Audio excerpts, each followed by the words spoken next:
মাটা আমাদের বাড়ি বাচ্চা। সো হ্যালো এভরিওয়ান, আজকে আবার চলেছি শুটে। আর আজকে হোলি খেলেছি আমি অঙ্কিতাদির সাথে।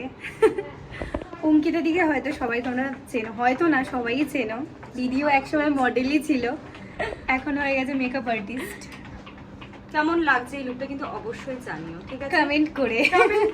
এটা আমি আজকে শিখেছি। হ্যাঁ, তো আরেকটা লুক আছে আমার, তোমাদেরকে দেখাচ্ছি এরপরে। তো এই লুকটা কেমন হয়েছে জানিও, সব ঘেটে মেটেই তোমাদের দেখাচ্ছি। এত টর্চার সহ্য করার জন্য, একদমই না, সত্যি কথা বলতে আজকে দিদির সাথে ফার্স্ট টাইম কাজ, বাট খুব ভালো দিদি। কিছু কিছু মেকআপ আর্টিস্ট আছে সত্যি সত্যি খুবই ভালো। আমি তোর গোত্রে পড়ি, ওই জন্য আমি ভালো। সত্যি তাই, মানে আসার পরই আমরা অনেক গল্প করেছি, গল্প শুরু করে দিয়েছি লিটারালি, যে মনে হচ্ছে যে কত জন্ম আমরা চিনি। তো তোমরা জানিও কেমন লাগছে। নেক্সট লুক তোমাদের দেখাচ্ছি। না না, এটা হচ্ছে আমার সেকেন্ড লুক।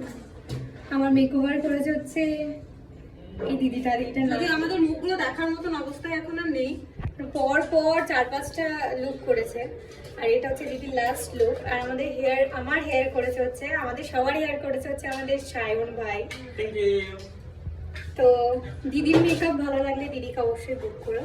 আর দিদির আজকে খুবই শরীর খারাপ, নয় আরেকটা লুক করতো। ও প্রচন্ড মানে সবকিছু একদম ম্যানেজ করে নেয়, কোনো তাড়াহুড়ো দেয় না। আমার এটা খুব ভালো লাগে। Thank you so much. এত কোঅপারেট মানে করবে, আমি নিজেও ভাবি নিজেও এতটা কোঅপারেট করবে, সত্যি খুব ভালো লেগেছে আমার। আমারও খুব ভালো লেগেছে শুট করে। আজকে আমরা অনেক মডেলরা ছিলাম, খুব মজা করে শুট করেছি। তো জানিও কোন লুকটা বেশি ভালো লাগছে কমেন্ট সেকশনে। Tata, good night.